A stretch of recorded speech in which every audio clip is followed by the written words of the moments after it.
You've been living abroad for so long, there's no point in getting property in the States, right? It's enough for you to have our grandparents' old house. After my mother passed away, I returned to my home country for her funeral, only to find out that my sister had already decided on the inheritance distribution without consulting with me. There were no room for me to say my opinion, and I was given the old house that our grandparents used to live in. When I went to see it, it was in no condition to be inhabited. Even if I wanted to dispose of it, it seemed like it would cost a considerable amount of money. However, I started cleaning it up because it was a house that my mother cherished from our grandparents. And there, I found something unbelievable. I am in my 40s and married. My husband got a job overseas, and I accompanied him. I can work from anywhere as long as there is an internet connection, so I didn't hesitate to go with him. I currently work as a freelancer.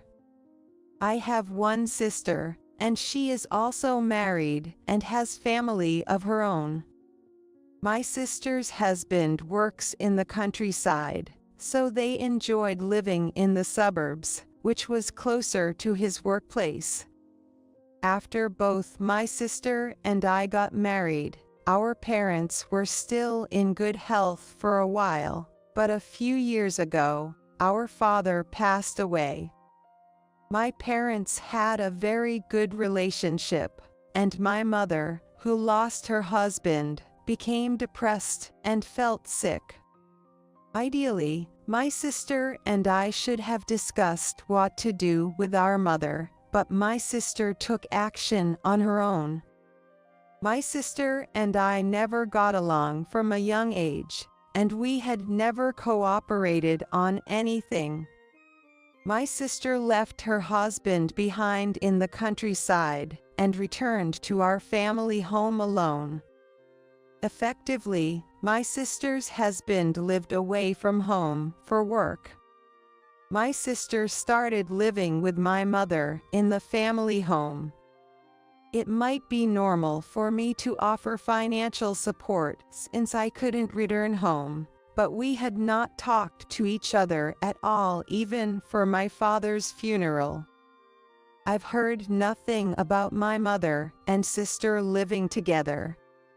While the relationship between the sisters was not good, my sister and mother did not have any conflicts. As long as they were getting along fine, I refrained from contacting them. However, my mother's depression worsened, and she fell ill, eventually passing away. I rushed back to my home country to attend the funeral. I should have seen her again while she was still healthy. I cannot help regretting not returning to my home country and living with my mother. Even though it was only a short time since the funeral, my sister brought a lawyer and started talking about the inheritance. You're living overseas, so you don't need the inheritance, right? I took care of Mom until the end. You know what I mean, don't you? It seemed like my sister already knew the amount of property left by our mother. Seeing that she had a lawyer with her, I thought she wouldn't let me regut. But if I take everything, my public image gets worse, right? So I'll give you the old house where our grandparents used to live. That was referring to the house that had been more than 100 years old, where our grandparents had lived. I remembered my mother taking over the management of it after our grandparents passed away. However, I had never been directly informed about it by my mother. According to the lawyer, it seemed that my mother, who lost her husband and became depressed, did not actively manage the house. So the lawyer suggested that I could abandon it because I couldn't understand the situation. Maybe the lawyer is exaggerating to make me abandon it. Although I had suspicions like that, no matter how bad the condition was, if it was a house that my mother had managed as long as her health allowed, I decided to accept my sister's proposal and take over. This was the only inheritance I received. In contrast, my sister inherited the family home, land, and all of my mother's savings. The house I inherited was a typical American style, and it is a place where I used to come and play often during my childhood, running around in the natural surroundings and playing hide and seek. Even though I didn't get along with my sister, we used to visit there quite often, but she hated our grandparents' house. She detested the old-fashioned countryside surrounding with bugs. Furthermore, our grandparents' house was dimly lit even during the day, and it was packed with stuff, which made it spooky, so she didn't want to get close to it. For me, there are only good memories, but for my sister, it was a place she didn't want to get close, so I assumed she pushed it onto me. I thought so since the condition of the house was way too worse than I expected because quite some time had passed since my mother couldn't manage it anymore. First of all, the surrounding weeds were taller than me. These weeds blocked my view, and there were overgrown branches and roots that obstructed my path, making it difficult for me to even get inside. Without checking the condition of the house, I could easily estimate the extent of its deterioration. Still, I need to check thoroughly. Is it in a condition that can be preserved? Can it be repaired? Or is it so dilapidated that it would be a nuisance to the neighbors if not demolished? I initially thought I could handle it by my own hand, but I was completely helpless. I cannot imagine how much time and effort to take by myself.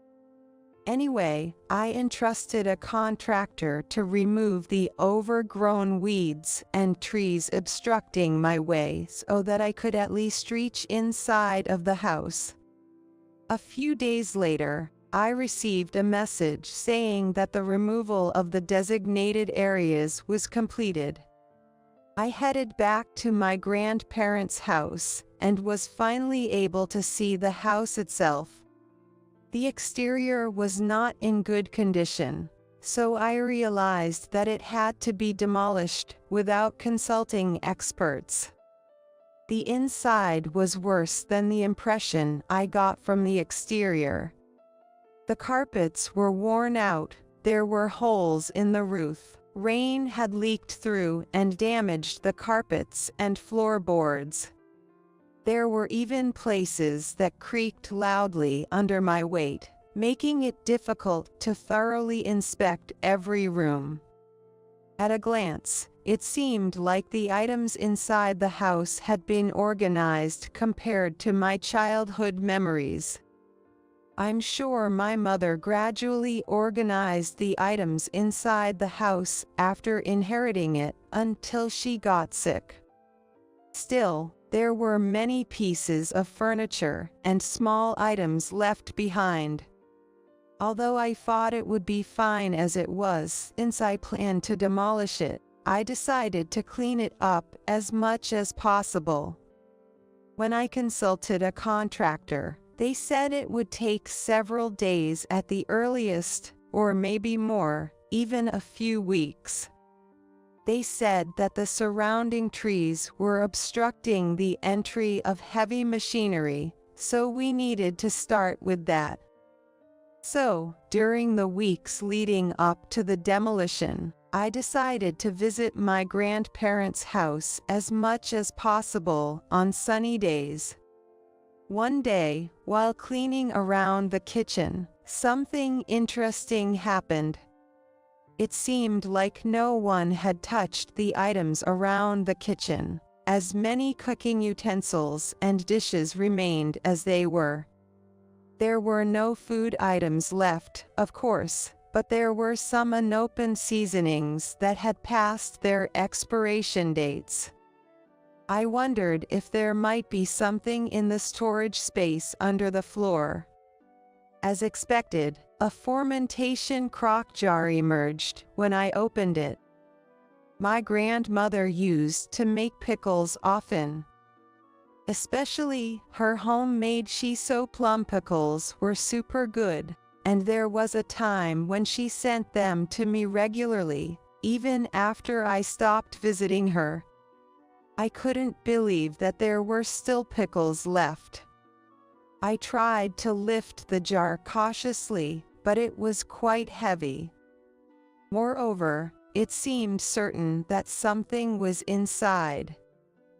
Could it be that there are actually pickles inside? I nervously opened the jar, and various gold items came out. There were documents with them, and it turned out that they had been purchased with the money our grandparents obtained from selling the land. While I inherited my grandparents' house, should I also take the gold items inside the house? Since it seemed like a dispute might arise if I told my sister, I decided to consult with my mother's sister, my aunt. According to my aunt, it was true that our grandparents had sold part of the land where our ancestors had inherited for generations. The only remaining land was the one where our grandparents' house was built. My aunt had her own health issues, and she couldn't handle the family home, so she entrusted everything to me because I was the one who inherited it. Regarding the gold items, she said she would give them to me as a fee for the trouble and inconvenience, which might happen by leaving everything entirely to me. In fact, it would cost several $10,000 to demolish the old house. Since saying I'll pay for it from the money I earn by selling the land wouldn't work, I decided to accept my aunt's proposal. Now, since the price of gold is soaring, so there will be some money left even after allocating funds for the demolition costs, removal of surrounding weeds, and disposal of unwanted items inside.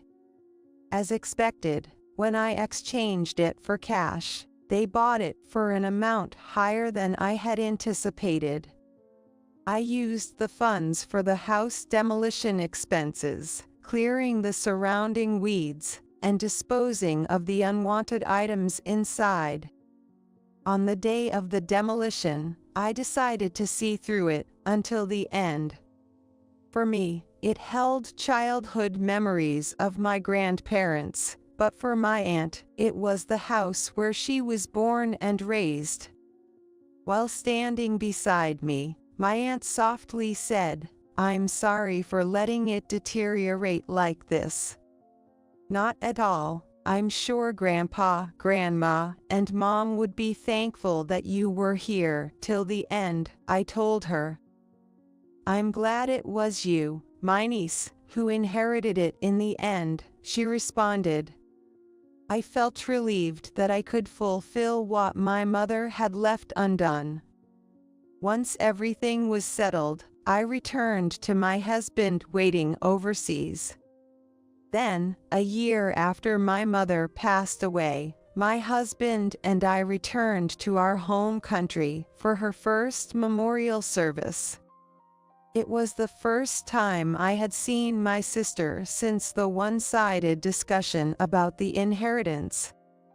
After finishing the event, my sister asked me, what happened to the shabby house?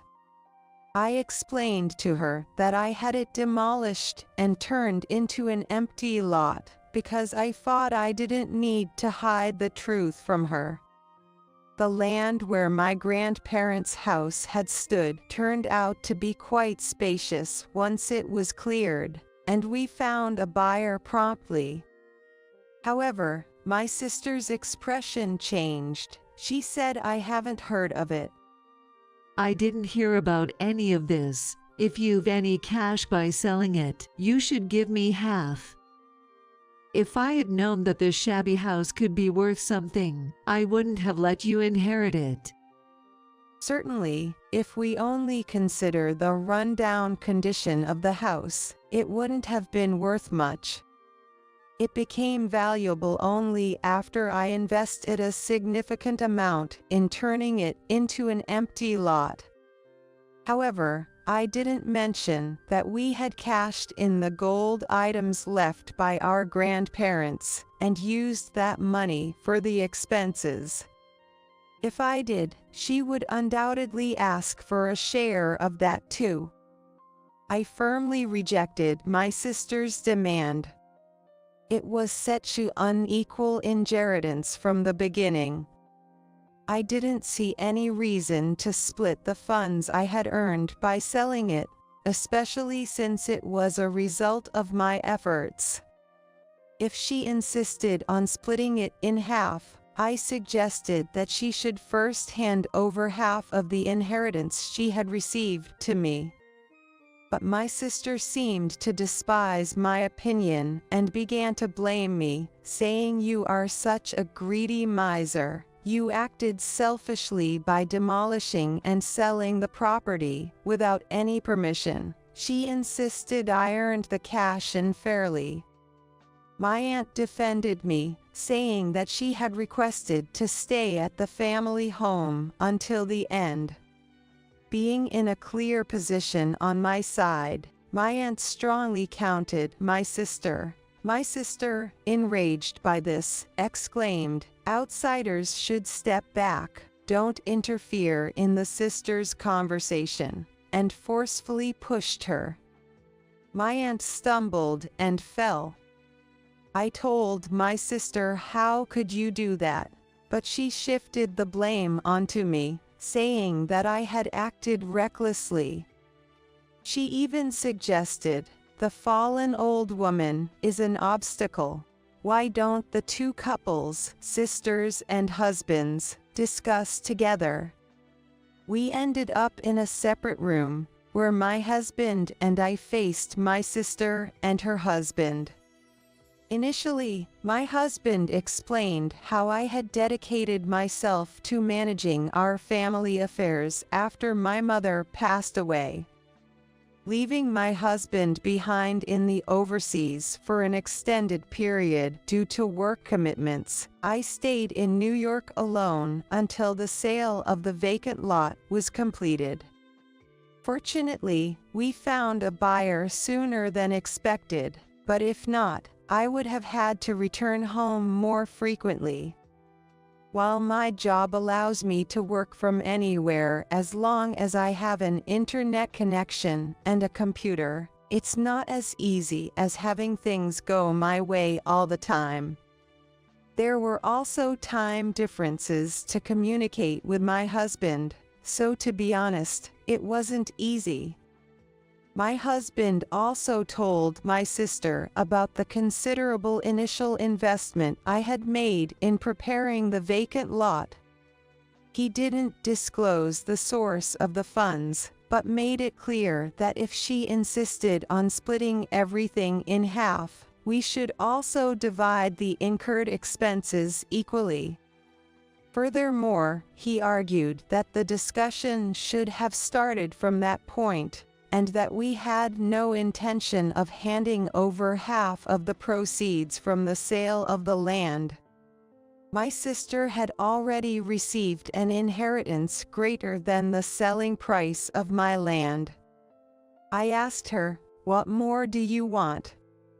Our mother's inheritance hadn't been divided equally. It might be difficult to divide the land equally, but couldn't she at least have split our mother's savings equally? I also revealed my true feelings, admitting that I would have been willing to discuss things further if she had expressed dissatisfaction with the amount after splitting. In response, my sister's husband asked, "By the way, how much did my wife inherit?"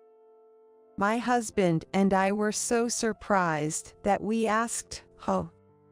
My sister apparently hadn't informed her husband of the amount she had inherited. When my sister's husband found out the amount, he was shocked and asked her, "What on earth did you spend that enormous sum on?" It seemed that he knew nothing about the money, and the money had already been spent. I couldn't believe that such a large sum could disappear in just a year or so. Of course, if she had used it to purchase a house, I could understand to some extent, but after our mother's death, my sister had returned to her husband's place, where he lived for work. If she had made a major purchase like a house, her husband would have already questioned her to find out the source of the funds. At first, my sister was trying to make the conversation muddy, change the topic, and deceive, but she confessed that she spent the money to repay her debt because she seemed to be felt fear when her husband, who usually looks gentle, pressing Gare for answer with banding a table. Furthermore, since she still had an outstanding debt to repay, it appeared she desperately wanted the proceeds from the sale of the land that I had obtained. How much is the outstanding debt that couldn't be repaid with that inheritance amount? Upon closer examination, it became clear that she had incurred significant debts through illegal gambling, to the extent that it was almost enough to buy a house. The illegal interest was added to the unpaid debts day by day, making it impossible to handle. She begged for help. My sister was, in fact, a housewife, and had not worked part-time or anything of the sort. I wondered how she managed to come up with such a large amount of money. Of course, her husband questioned her harshly about this. It was then revealed that she had been using the savings they had as a couple.